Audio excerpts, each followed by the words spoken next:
Muy buenos días, buenas tardes, buenas noches. Bienvenidos una vez más a Doctrina Católica Tradicional. Y comenzando este tema, como siempre, pedimos a nuestro Padre Dios su gran ayuda y la intercesión de la Santísima Virgen María y San Miguel Arcángel. Pater noster quias in celis, sanctificetur nomen tuum, adveniat regnum tuum, fiat voluntas tua, sicut in cielo et in terra. Panem nostrum quotidiano da nobis hodie, et dimitti nobis debita nostra, sicut et nos dimittimus debitoribus nostres, et ne nos inducas in tentationem, sed libera nos a malo. Amén. Ave Maria, gratia plena, Dominus tecum, benedicta tu in mulieribus, et benedictus fructus ventris tui, Iesu. Sancta Maria, Mater Dei, ora pro nobis peccatoribus, nunc et in hora mortis nostrae. Amén. Sancte Micael Arcangele, defende-nos in praelio, contra nequitiam en insidias diaboli, esto presidium. Imperet illi Deus, supplices deprecamur. Tuque princeps militia celestis, Satanam aliosque spiritus malignos, cui ad perditionem animarum pervagantor in mundo. Divina virtute, infernum detrud. Amén. Cor Iesus sacratitium, miserere nobis. Cor Iesus sacratitium, miserere nobis. Cor Iesus sacratitium, miserere nobis. Y el tema de este día es la consagración de los 4 obispos por el venerable Monseñor Marcel Lefebvre. Analizaremos, estudiaremos cómo fue un estado de necesidad, por lo cual Monseñor llevó a cabo estas consagraciones. Y estimado oyente, sabemos que vivimos en tiempos de mucha confusión.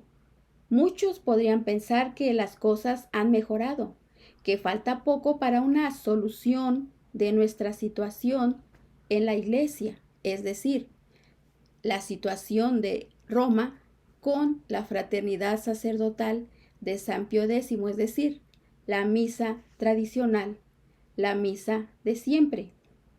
Pero para apreciar correctamente las cosas, es bueno retroceder en el tiempo y recordar por qué Monseñor Lefebvre llegó a consagrar 4 obispos sin el permiso de Roma, sin el mandato apostólico. Monseñor se vio acorralado, por decirlo de alguna manera, y consideró que era su obligación asegurar la continuidad del sacerdocio católico a través de estas consagraciones episcopales. Pero, ¿qué circunstancias llevaron a Monseñor a actuar de esa manera? Pues, estimado hermano, circunstancias muy graves, gravísimas, tan graves que justificaron este proceder aparentemente rebelde. Veamos. Rememoremos su persona y su obra de Monseñor Lefebvre en pro de la Iglesia. Ofrezco aquí algunos extractos del sermón que pronunció en la consagración de obispos el 30 de junio de 1988. En él brilla el espíritu de la Iglesia que siempre animó su ministerio episcopal. Y comienza diciendo Monseñor Lefebvre de esta manera: estamos aquí reunidos para una ceremonia que sin duda pasará a la historia y cuyo significado quiero que ustedes comprendan muy bien, puesto que se realiza aparentemente contra la voluntad de Roma. Un punto importantísimo aquí: nuestra adhesión a la Roma eterna. De ningún modo, dice Monseñor, queremos que esta ceremonia represente un cisma. No somos cismáticos. El Papa Pío XII fulminó sentencia de excomunión contra los obispos de el país de los ojos rasgados. No puedo decir el nombre, como ustedes sabrán por circunstancias de la plataforma. Ustedes me entenderán. Consagrados sin mandato pontificio de este país, porque se separaron de Roma y se sometieron a dicho gobierno. Mas nosotros de ningún modo queremos apartarnos de Roma para someternos a un poder ajeno a Roma y constituir una especie de iglesia paralela. Jamás. Al contrario, hacemos esta ceremonia para manifestar nuestra adhesión a Roma, a la iglesia de siempre, al Papa y a todos los que precedieron a estos papas que, lamentablemente desde el Concilio Vaticano II, creyeron necesario profesar errores graves que están demoliendo a la iglesia y destruyendo el sacerdocio católico.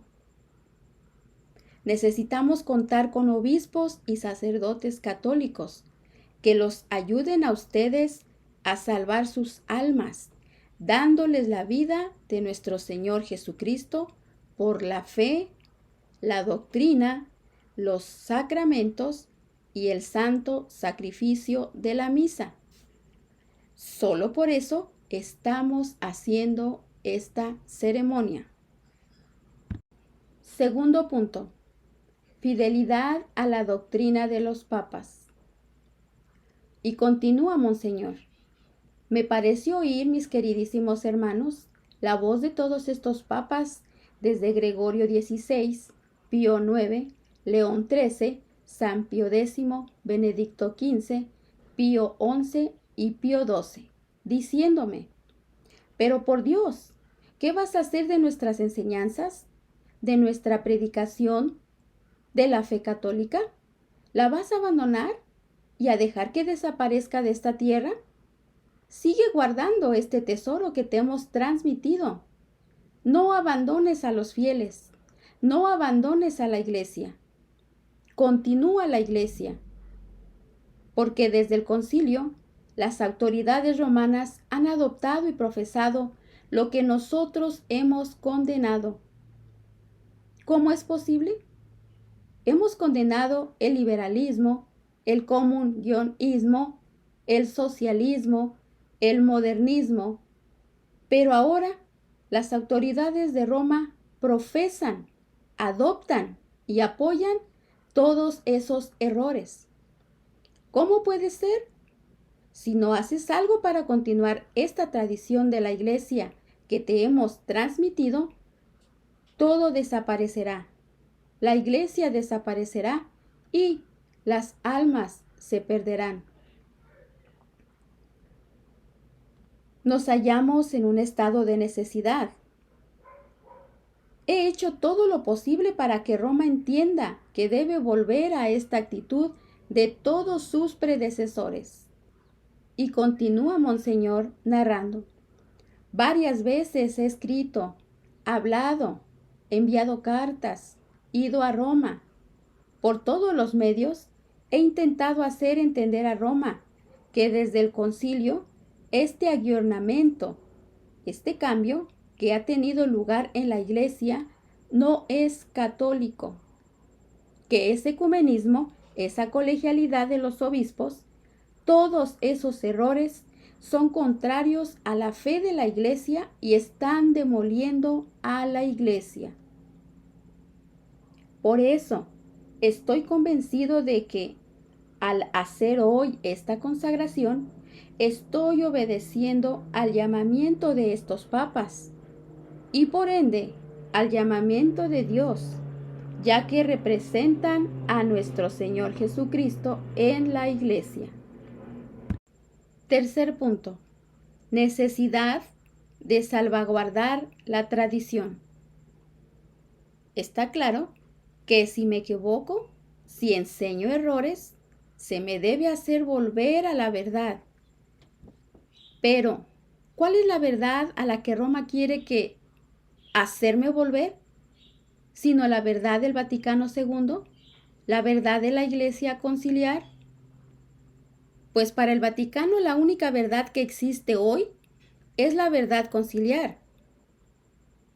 En las actuales autoridades romanas observamos esa firme voluntad de destruir la tradición y de hacer que todos acepten y vuelvan a este espíritu del Vaticano II y al espíritu de Asís, en donde se promovió la paz y el ecumenismo.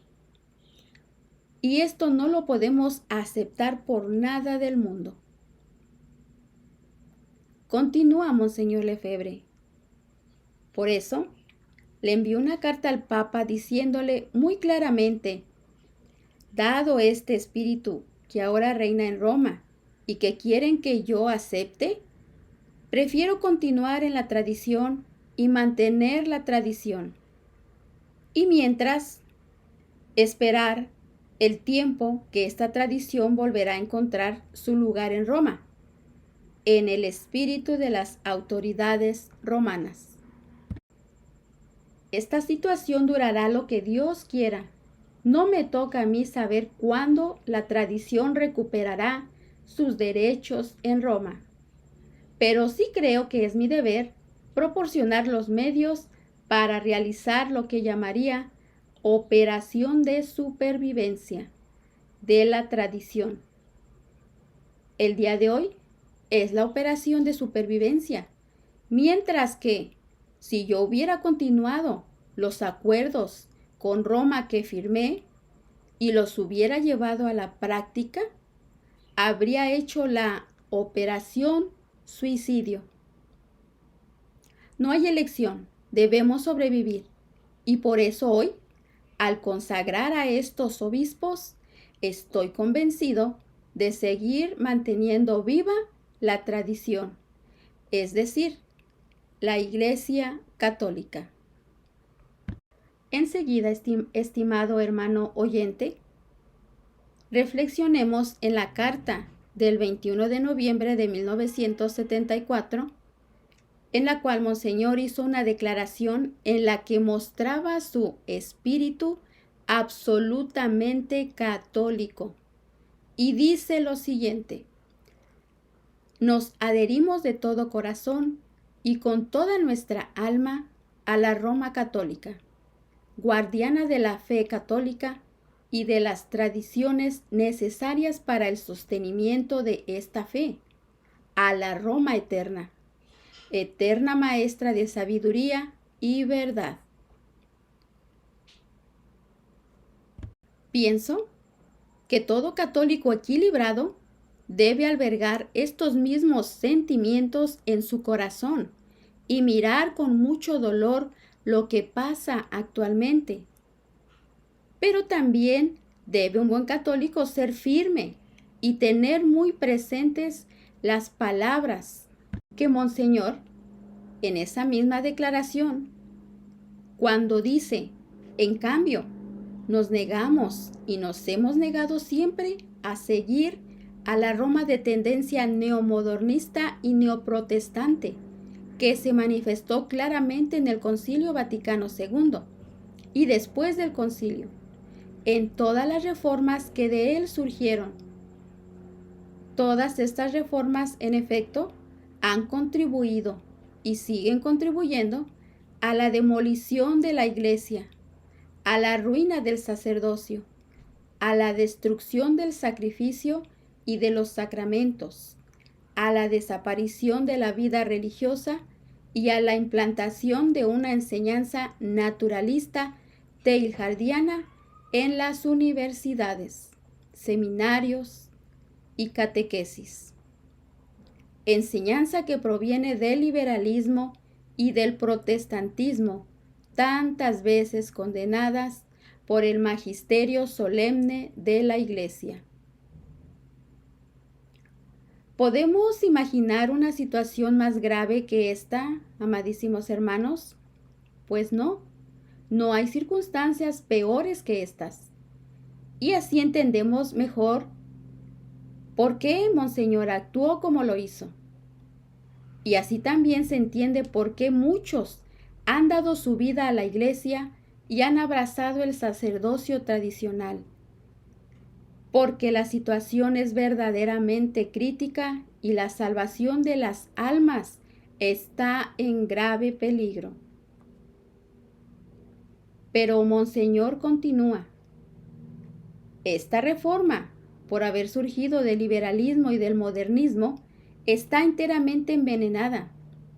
Sale de la herejía y acaba en la herejía, aunque todos sus actos no sean formalmente heréticos.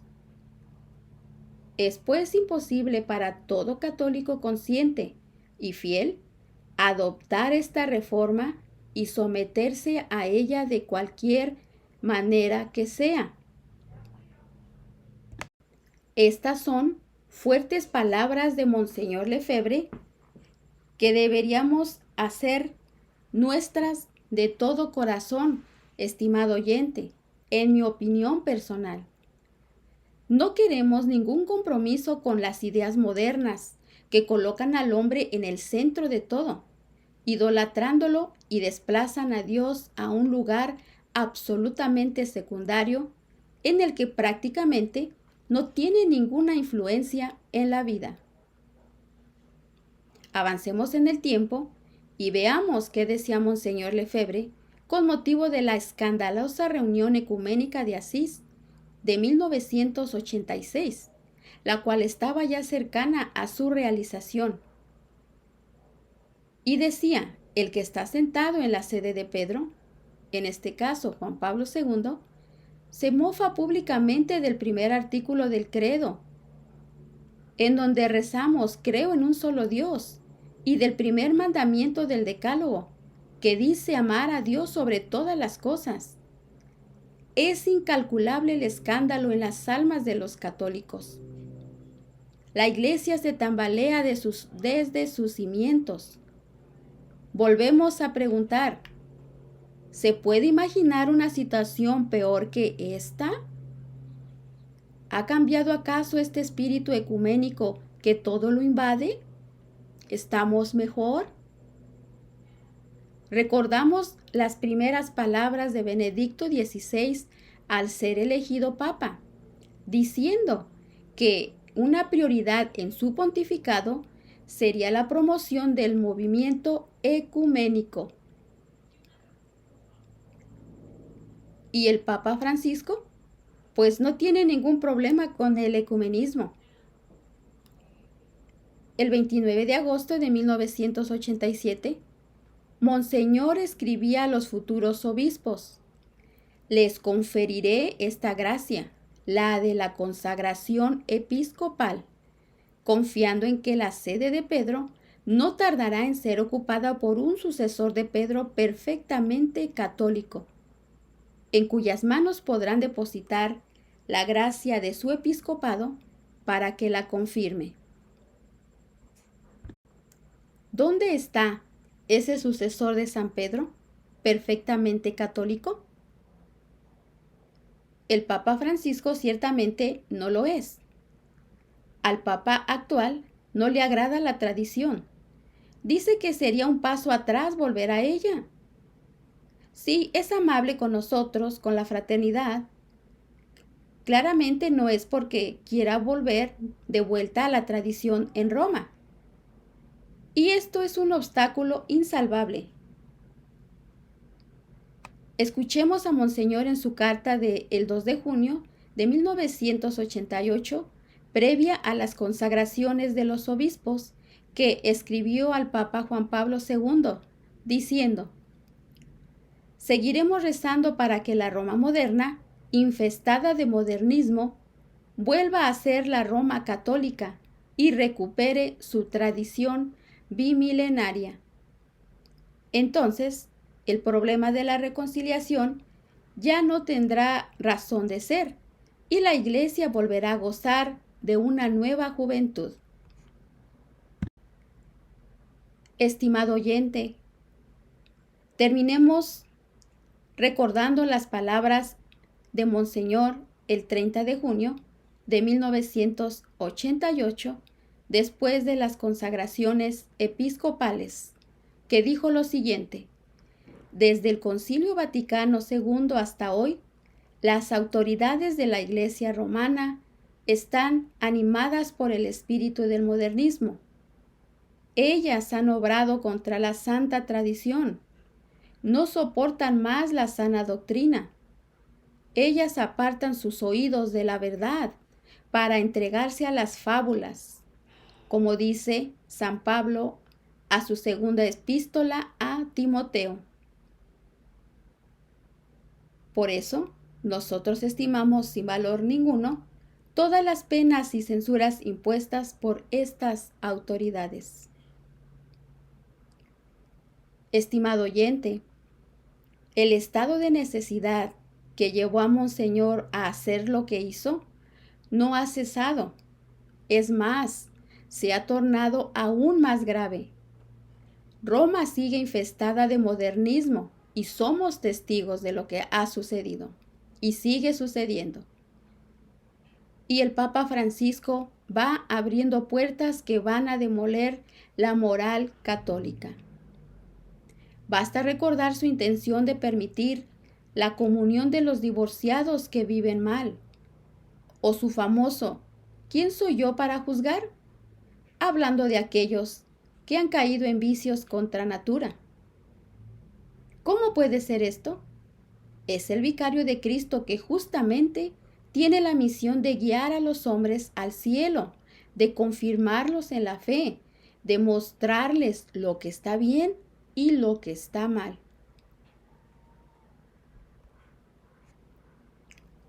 Amemos entonces profundamente a nuestra querida fraternidad sacerdotal de San Pío X, es decir, la Iglesia, la misa tradicional. Estimados hermanos, porque ha sido suscitada por Dios para salvar a la Iglesia.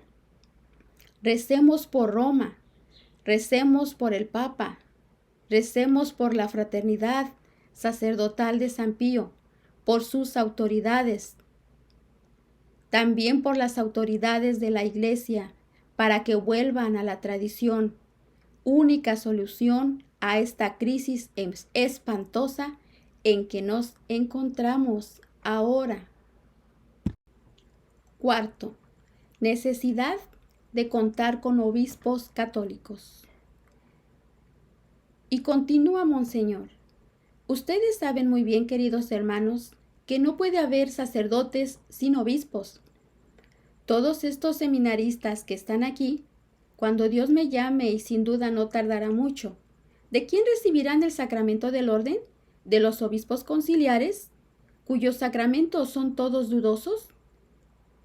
¿Por qué no sabemos exactamente cuáles son sus intenciones? No es posible.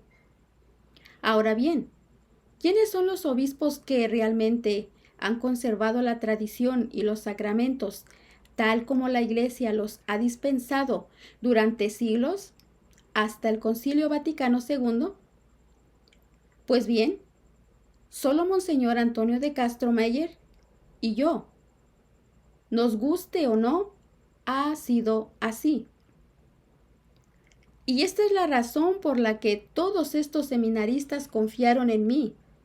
Sentían que estaba la continuidad de la Iglesia, la continuidad de la tradición, y por eso vinieron a nuestros seminarios, a pesar de las dificultades con que se toparon, para recibir una verdadera ordenación sacerdotal y poder ofrecer el verdadero sacrificio del Calvario, el verdadero sacrificio de la misa y dispensar los verdaderos sacramentos y la verdadera doctrina, el verdadero catecismo.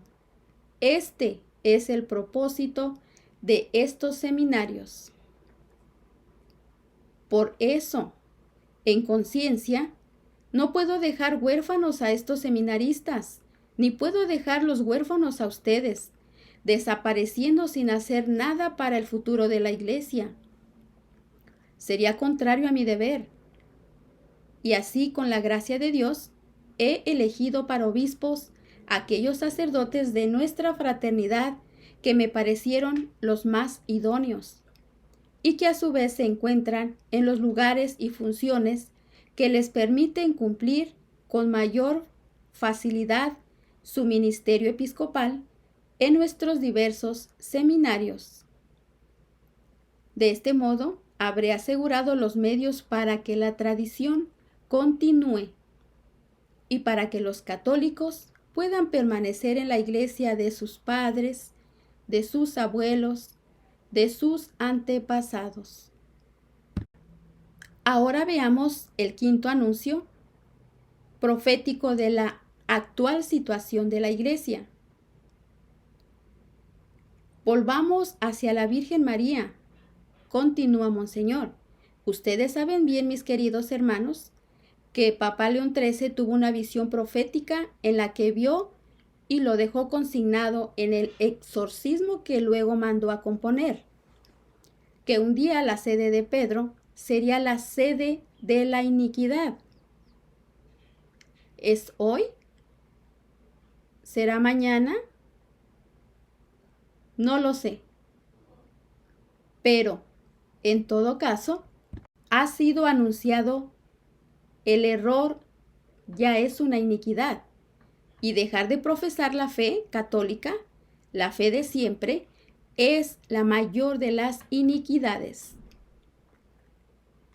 Y creo poder decir que nunca ha habido en la iglesia una mayor iniquidad que la jornada de Asís, contraria al primer mandamiento de Dios y al primer artículo del credo. Es increíble que una cosa así haya podido suceder en la iglesia. Y no solo el Papa León XIII profetizó estas cosas, sino Nuestra Señora. Poco después del Concilio de Trento, la Virgen Santísima se apareció a una religiosa de Quito, Ecuador, Nuestra Señora del Buen Suceso, reconocidas por las autoridades eclesiásticas y por Roma, ya que se construyó una magnífica iglesia dedicada a la Virgen. Pues bien, la Santísima Virgen predijo lo siguiente a esta monja. Durante el siglo XIX y la mayor parte del siglo XX, los errores se extenderán cada vez más con fuerza en la Santa Iglesia. Pondrán a la Iglesia en una situación catastrófica. La moral se corromperá y la fe desaparecerá. Después habla de un prelado que se opondrá absolutamente a esta ola de apostasía e impiedad, conservando el sacerdocio y formando buenos sacerdotes. Hagan la aplicación que quieran.